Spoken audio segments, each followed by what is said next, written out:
ভালোবাসতে চাও এই দুইজনকে ভালোবাসো, সুবহানাল্লাহ। এরপরে আমার নবী বলেন ও আবাহুমা, তাদের বাবাকে ভালোবাসো। এরপরে বলছেন ওয়া উম্মাহুমা, তাদের মাকে ভালোবাসো। এই চারজনকে যদি তোমরা ভালোবাসবে, আমি নবীর পাশাপাশি তোমরা জান্নাতে বসবাস করবে। এই জন্য বন্ধুরে, ও যুবকের দল, একদিন মরে যাওয়া লাগবে, কবরে যাওয়া লাগবে। কবর বড় সাংঘাতিক জায়গা, কবর বড় ডেঞ্জারাস জায়গা। এই জায়গায় যারা একবার যায় আর কখনো ফিরে আসে না রে বাবা। এই জন্য মাটির উপরে তাইকা আল্লাহর ইবাদত করা লাগবে, মাটির উপরে তাইকা নবীর মহব্বত করা লাগবে, মাটির উপরে তাইকা ওলি আল্লাহর সোহবতে যাওয়া লাগবে, মাটির উপরে তাইকা মা বাবার খেদমত করা লাগবে। কথা কর না, ঠিক কিনা কর? মাটির নিচে যায় কিছু নাই, মাটির নিচে যাওয়ার পরে শুধুমাত্র হিসাব নিকাশ। ও বন্ধু, এক শ্রেণীর মানুষ কবরে গেলে লাশটা পচা যায়, আরেক শ্রেণীর মানুষ কবরে গেলে জনম জনম কবরে থাকে, লাশের গায়ে মাটি স্পর্শ করে না। একটা হলো বান্দা, আর একটা হলো বন্ধু। ও বন্ধু, এই বডিটার ভিতরে একটা গোশতের টুকরা আছে, ওই টুকরার নাম হলো লাতিফায়ে কলব। ওই কলবের জিকির এই মাত্র একটু আগে করছিলাম। ওই কলবটা যখন সুস্থ থাকে, অল বডিটা সুস্থ থাকে। কলবটা যখন পচন ধরে যায়, অল বডিটা পচে যায়। এই কলবটা যদি কেউ ভালো থাকে, ওই দেহের মধ্যে মাটি স্পর্শ করার আল্লাহর হাবিব হারাম করে দিয়েছেন। এই জন্য আমি প্রায় মাহফিলের মধ্যে শুধু বলে দিয়ে যাই, সিন্নি খাইলাম কার দ্বারা, মোল্লা ছিলাম না। আজকে পাঞ্জাতনের নাম শুনলে অনেকের গায়ের মধ্যে আগুন ধরে যায়, ঠিক কিনা? অথচ নামাজের মধ্যে বাবাকে সালাম দিলে নামাজ বাতিল, বন্ধুকে সালাম দিলে নামাজ বাতিল। আর নামাজের ভিতরে আমার নবীর এবং নবীর আহলে বাইতকে সালাম না দিলে নামাজ বাতিল হয়ে যায়। তাইলে এই জন্য আহলে বাইতকে ভালোবাসা শুধুমাত্র ঈমান নয়, আহলে বাইতকে ভালোবাসা ঈমানের অবিচ্ছেদ্য অংশ, ঠিক কিনা বলেন? এই জন্য দুনিয়ার জমিনে চইলা যদি আপনি আহলে বাইতের সঙ্গে সম্পর্ক করতে পারেন, নবীর সঙ্গে সম্পর্ক করতে পারেন, দেখবেন মরণকালে জমে আপনারা সালাম দিব। কথা গণ, ঠিক কিনা? মাটির উপরে থাইকা যদি আমার নবীর ভালোবাসা হৃদয়ের মধ্যে ধারণ করতে পারেন, মাটির নিচে যাওয়ার পরে দেখবেন আমার আল্লাহ আপনার বডির নিচে জান্নাতের গালিচা বিছাইয়া দিবি। শুধু মাত্র তাই নয়, নবীর ভালোবাসা, আহলে বাইতের ভালোবাসা, আল্লাহর ইবাদত কইরা যদি এই দুনিয়া থেকে বিদায় হতে পারেন, আমার আল্লাহ আপনাকে আরশে আজিমের নিচে ছায়া দিয়ে দিবি। মাটির উপরে চইলা আল্লাহর নবীর সঙ্গে নাফরমানি কইরা, মাটির উপরে চইলা পাঞ্জাতনের বিরোধিতা কইরা, মাটির উপরে চইলা আমার আল্লাহর সঙ্গে নাফরমানি কইরা, মাটির নিচে যাইয়া আপনি কোনোদিন সুখী হতে পারবেন না। আপনারা জবান খুলি বলেন, সুখ এবং দুঃখের মালিক কে? আরো বড় করে বলুন না কে? আজকে আমরা দাঁড়াইয়া রইছি, আমার বাড়ির পাশে কবরস্থান, মানুষ শুয়ে রইছে, এই পানি দিয়া দেখে নিচে বসতে পারেন না। যদি বলি আপনারা বসুন, আপনারা বলবেন হুজুর আল্লাহ পরীক্ষা করে দেখে যে কজন তাহের কয়জন যায়, আসা যাওয়ার মধ্যেই তো খেলা। কথা কন, ঠিক না বেটে? কেউ আইব কেউ যাইব। আজকে দেখতেছি ফাঁকে ফাঁকে মুরব্বীরা দাঁড়াইছে পুরা কষ্ট করে। আল্লাহ, এরা হয়তো আল্লাহ এদেরকে আজকে ক্ষমা করে দেন, আমিন কন্যা কি লেগা সবাই। এখন যদি বলি আপনারা বসুন, আপনারা বলবেন হুজুর নিচে কাদা। যদি বলি আপনারা বসুন, বলবেন নিচে পানি। অথচ আল্লাহ বলছেন ওয়ামা ইয়াস্তাবিল আহইয়াউ ওয়ালাল আমওয়াত।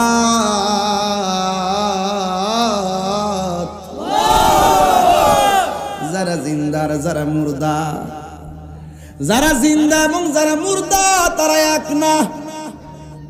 জিন্দা মানুষ পানির মধ্যে বসতে চায় না, আর মুর্দা মানুষ কবরের পানির মধ্যে লাশটা পড়ে আছে। আমি ওয়াজটা আপনাদেরকে কেমনে বোঝাবো আমার মনে আসতেছে না রে বাবা। জিন্দা মানুষ সজ্ঞানে বলতেছে পানির মধ্যে বসবো না, আর কবরের মানুষ বাকরুদ্ধ ক্ষমতাহীন মানুষ কবরের কাদা মাটির মধ্যে জনম জনম পড়ে রয়েছে, হাড্ডিগুলা বিছায় রয়েছে। এই মানুষগুলো আদ্রার জমিনে রাস্তাঘাটে একদিন চলাফেরা করে রাজ করছে, কথা কোন ঠিক কিনা? এই জন্য আল্লাহ বলছেন যারা জিন্দা যারা মুর্দা তারা কোনোদিন এক হতে পারে না। এই জন্য যুবক রে, ওই কবর এতিম হইয়া পড়ার আগে আহলে বাইতের মহব্বত দরকার আছে না? না, আল্লাহ রাব্বুল আলামিন যিকরুল আম্বিয়া ইবাদত ওয়া যিকরুস সালিহিন কাফারা। আল্লাহর নবীদের আলোচনা করা হলো ইবাদত, আর ওলিদের আলোচনা করা হলো গুনার কাফারা হয়ে যায়। জোরে কোন সুবহানাল্লাহ। তো আল্লাহ যেন এই আব্দুল মালিক রহমাতুল্লাহর খাস তাওয়াজ্জুহ জিয়ারত আমাদের সকলকে নসিব করে, বলুন আমিন। আর বড় করে বলুন আমিন। যুবক কি দিয়ে আজ বুঝাবো রে, একদিন আমি ডাকলেও আপনারা আসবেন না। ফুলের সৌরভ মানুষের গৌরব চিরদিন থাকে না। ঘরে খাওয়ার সময় আমারে কইছে হুজুর একটু কবরবাসী নিয়ে ওয়াজ করবেন, নামাজ নিয়ে কথা বলবেন। আরেক ভাই বলছেন হুজুর পাঞ্জাতন নিয়ে কথা বলবেন, কারবালা নিয়ে কথা বলবেন। এক মাহফিলে সব বলা সম্ভব না, এই জন্য আমি জায়গায় জায়গায় টাচ দিয়ে যাইতেছি। আপনাদের কোনো অসুবিধা হইতেছি রে বাজান? ও বন্ধু, যে যেই ওয়াজই শুনুন না কেন, এমপির যে ঘর আমারও সেই ঘর, কোটিপতির যেই ঘর, রিক্সাওয়ালার সেই ঘর, কথা কোন ঠিক কিনা রে বাবা? জবানটা কইনা কোন শেষ বিদায়ে এ মন্ত্রী গায়ে যে কাপড়, আমার গায়ে সেই কাপড়, কাপড়ের রংটা কি? আর বড় করে বলুন। তাইলে কোটিপতির যে ঘর আমারও সেই ঘর, বলেন সেই ঘরের নাম কি?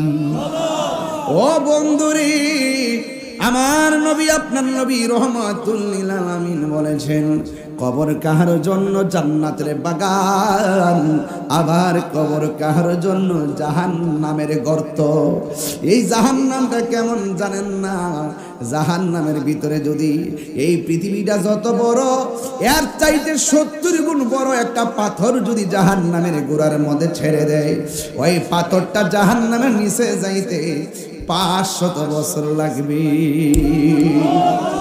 এমন গভীর আগুনের মধ্যে ফেলে দিলে কেউ আমরা খবর নিবে না রে বাবা।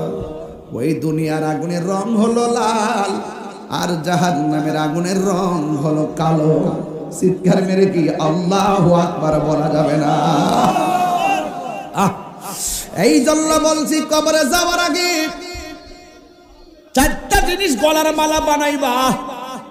একটা হলো আল্লাহর ইবাদত, আর একটা হলো নবীর মহব্বত। আমার আল্লাহ বলছেন ইয়া আইয়ুহাল্লাযীনা আমানু আমিনু বিল্লাহি ওয়া রাসূলিহি। আল্লাহ বলেন হে ঈমানদারগণ, তোমরা ঈমান আনো আল্লাহর উপর এবং তার নবীর উপরে।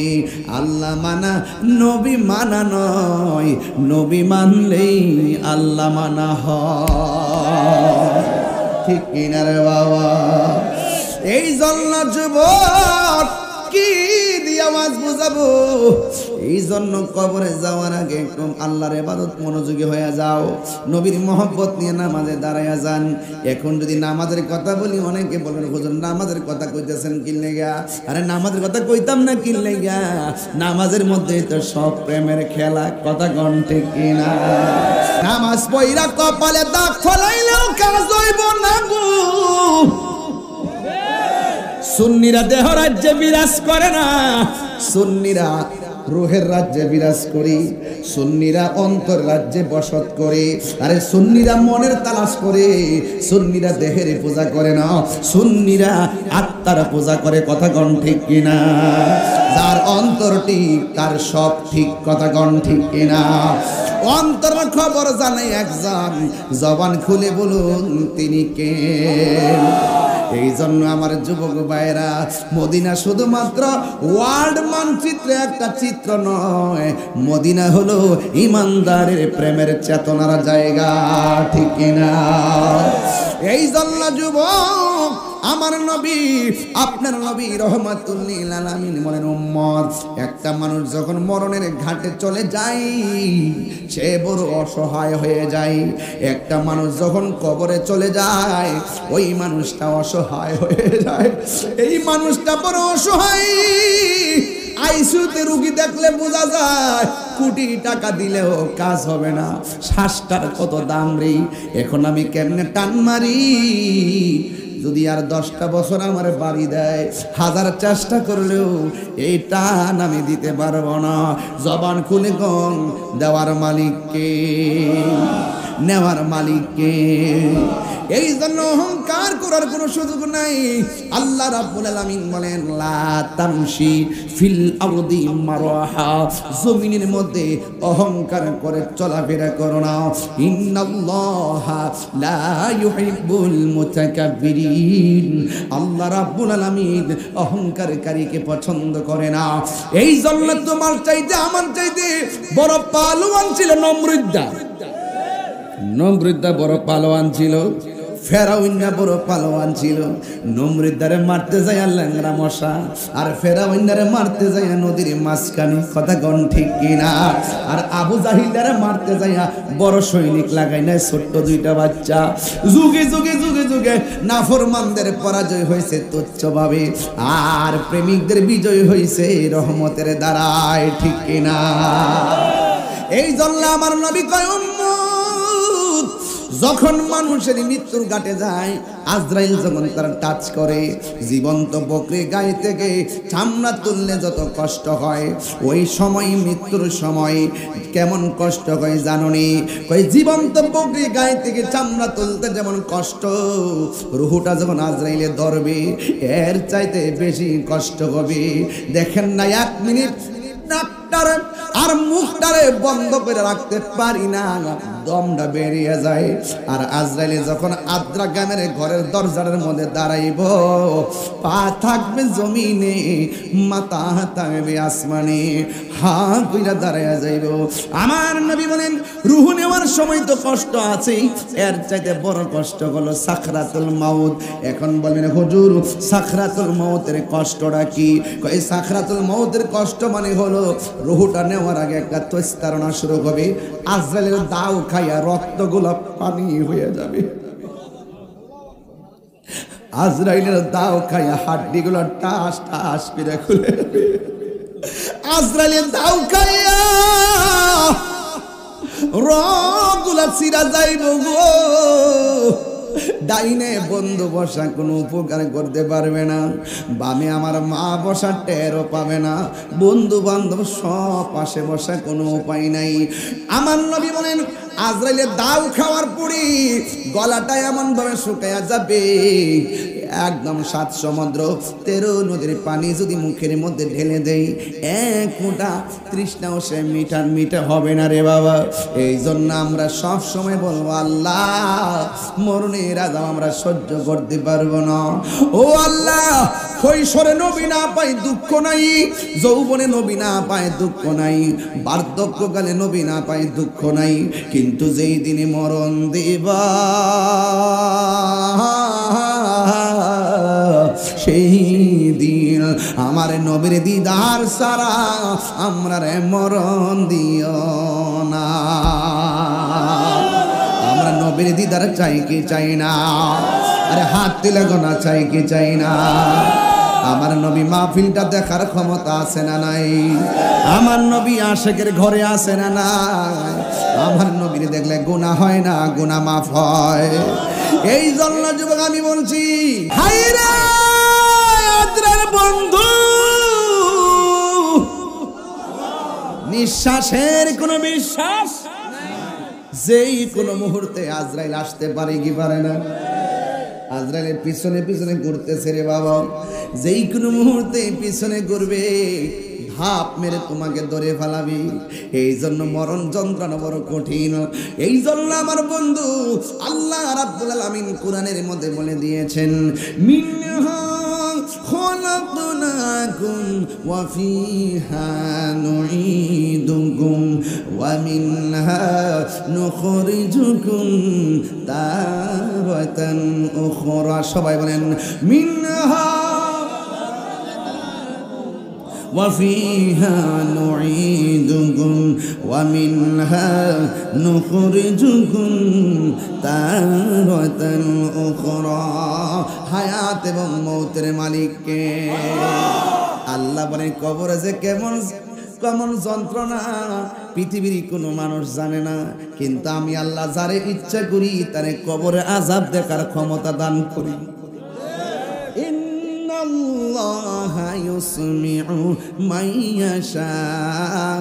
নিশ্চয় আল্লাহ যারা ইচ্ছা করি তারে কবরের আযাব দেখার ক্ষমতা দান করে। এখন আপনি আদ্রার কাছে প্রশ্ন, আমরা সবাই মিল্লা যদি আদ্রার গোরস্থানে যাই, কে সুখে কিনা দুঃখে আছে আমরা বলতে পারবো, কিন্তু আমার নবী জানার ক্ষমতা আছে না নাই? আর যেরকম আছে না নাই? নবীর জানাইবার ক্ষমতা দিয়েছে কে? এই জন্য আমার নবী কয়, উম্মত আমি নবী যাহা জানি তোমরা তা জানো না, আমি নবী যাহা দেখি তোমরা তা দেখো না। এই জন্য আমার নবী কয়, আইয়ুকুম মিসলি, কে আসো আমার মতো? আল্লাহ আমারে খাওয়ায়, আল্লাহ আমারে পান করা।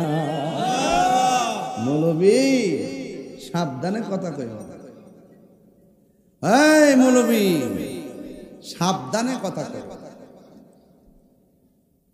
পালস বুঝি একটু গরম হয়ে গেছে। তোমাদের অন্তর হইল দুনিয়ার চেয়ার দখল করার পালস, আর আমাদের অন্তর হইল মদিনাওয়ালার মহব্বতের পালস।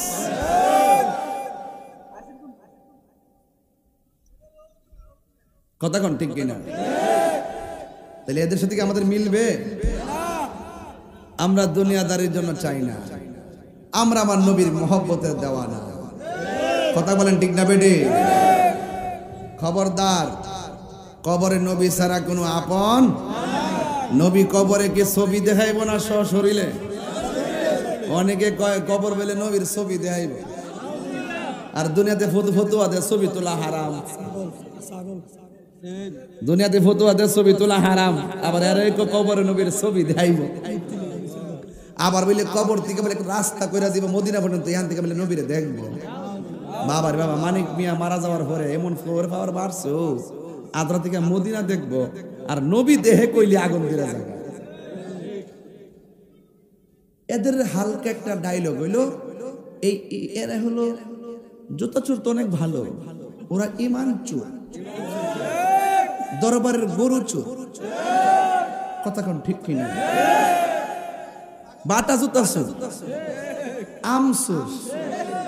আমি বলি না, ইউটিউবে এগুলো ভেসে বেড়াচ্ছে, ডকুমেন্ট আছে। কথা বলেন, কথা বলেন।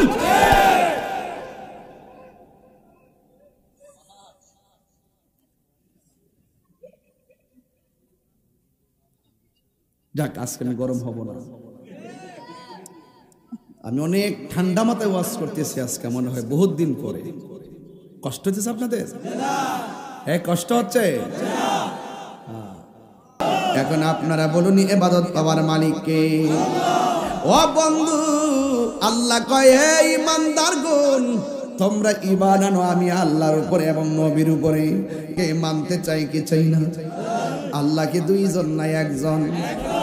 হায় হায়, এক শ্রেণীর মানুষ আছে যারা বলে আমরা নাকি মাজারে গিয়ে সেজদা করি। ওরা মানুষকে ধোঁকা দেয়, ওরা ফেসবুকে গুজব ছড়ায়, ঠিক কিনা? আমার ভাই আকবরী সাহেব বলছে এই প্রসঙ্গে শুনলাম, ওরা গুজব ছড়ায়। সুন্নিরা কি কখনো মাজারে গিয়ে সেজদা করে? ওরা আমাদেরকে অনর্থক ট্যাগ লাগায়। আমরা সুন্নিদের কথাগুলো নোট করে ছড়ায় দেন, এমন ভাবে যে বলতেছি, জানটা দিয়া বলতেছি, আমরা ইবাদত করি একজনের, তিনি কে? আল্লাহ। সেজদা পাওয়ার মালিক কে? আল্লাহ। আমরা আল্লাহ ছাড়া কাউকে সেজদা করি, এরপরে আমরা মাজার পূজারি করি। কোন বেড়া যায় মাজার আপ্পা উপা দিছে না দিছে হিরা ট্যাগ লাগাই দেয় আমরা। তোমরাও তো মাদ্রাসার মধ্যে আকাম কুকাম হয়।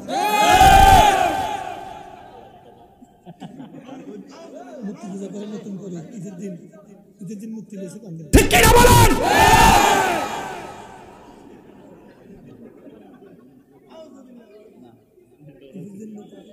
যদি কোনো বেটা যদি মাজারে গিয়ে অসামাজিক কাজ করে আমরা তার ধরুন।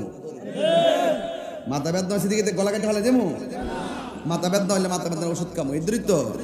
কোনো বেটা যদি মাজারে গিয়ে আপাতা ফুরে জায়গা হ্যাঁ আপনি ধরেন আমিও ধরি, ধরে গাছে বান্ধেন বান্ধা জুতা তো ধরে বাড়ি দেন, এটা না কইরা আমি গেছি মাজার ভাঙ ভাঙ। তাহলে বোঝা গেল ডাল মে কুছ খেলা হে। এই দেশ আল্লাহর ওলির দেশ, এটা প্রমাণ হবে 26 তারিখ, ঠিক না বেঠে? এই আল্লাহর ওলিদের রুহানি শক্তি থাকলেই ইসরায়েলের দুর্গে আগুন ধরানো সম্ভব। আল্লাহর ওলিরা যখন এই বাংলাদেশে বেলায়েতের ভাবান নিয়ে চোখের পানি ফেলে আল্লাহর কাছে ফরিয়াদ করবে, এই চোখের পানি ইসরায়েলের দুর্গ ভেঙে খান খান হয়ে যাবে, ঠিক কি না?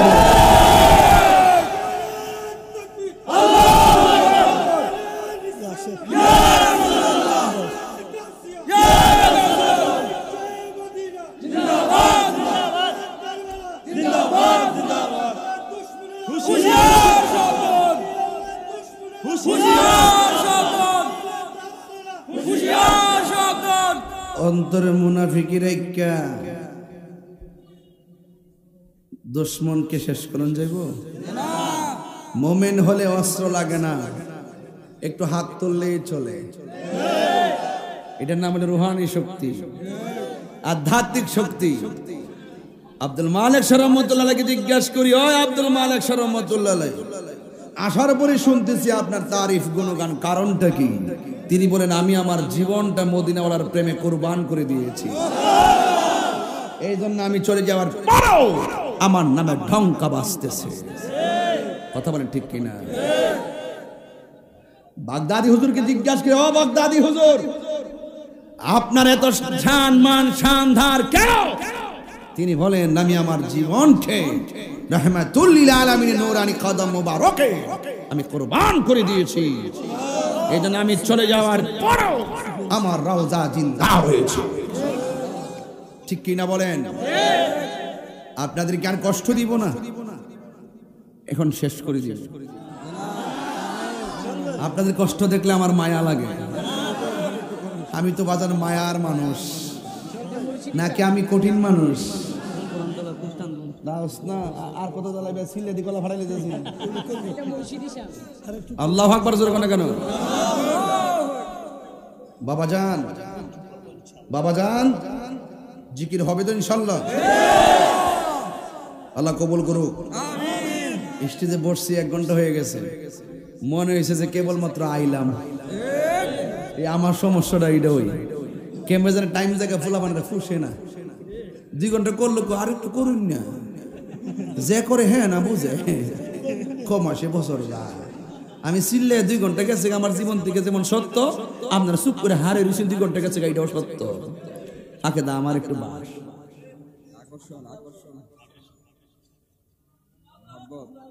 বাজান, অবাজান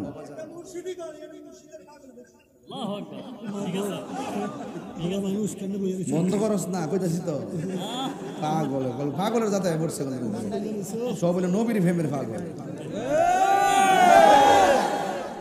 একবার তাহিরি কোন বক্তা নেই, পাগল না একটা।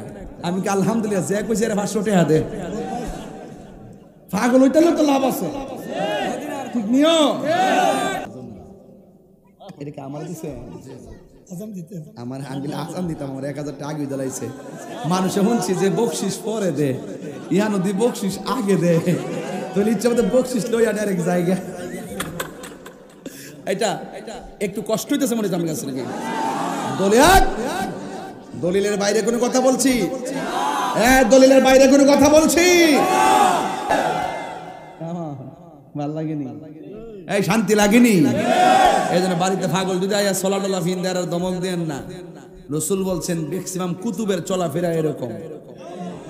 কার ভিতরে কি আছে বলা যায় না। একবার সুন্দর করে ড্রেস পরে দেখবেন শয়তানের আড্ডা, আরেকবার খাইলে খান না খেলে রাস্তা বইয়া, তাই এইবার দেখো আল্লাহর কাছে কুতু বইয়া বই রয়েছে। কথা কোন ঠিক না বেটে? এই জন্য নিজেকে চিনেন, অন্য সরকারি তেল দেন, নিজের সরকারি তেল দেন। কথা কোন ঠিক না? এই জন্য যুবক ভাইরা আমার, জবানটা খুলে করে ইজ্জতের মালিক কে? কাইফা তাকফুরুনা বিল্লাহি ওয়া কুনতুম আমওয়াতান فأحياكم ثم يميتكم ثم يحييكم ثم إليه ترجعون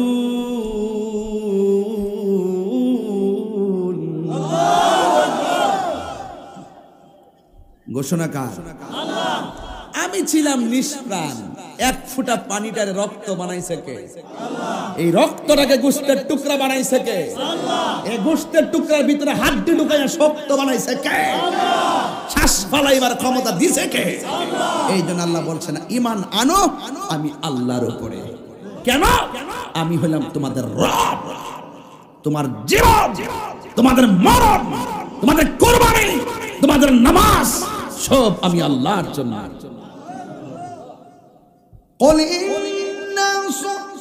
তেলাওয়াত করলে কি কষ্ট হবে আপনাদের?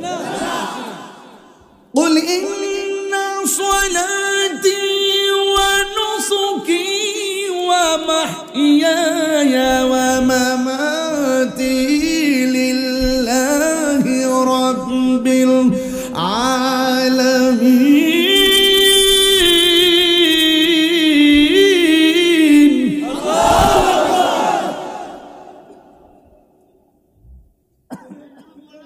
আজকে থেকে ওয়াদা, ওয়াদা, এই কথা কেন? ওয়াদা, ওয়াদা, নামাজ পড়ব, নামাজ আর ওয়াদা, নামাজ, নবীজিকে মহব্বত, আউলিয়া কেরামের সোহবতে, মা বাবার খেদমত, এই 4টা জিনিস যদি গলার মালা বানাইতে পারে তাহলে দেখবেন আপনার জীবন ধন্য হয়ে গেছে।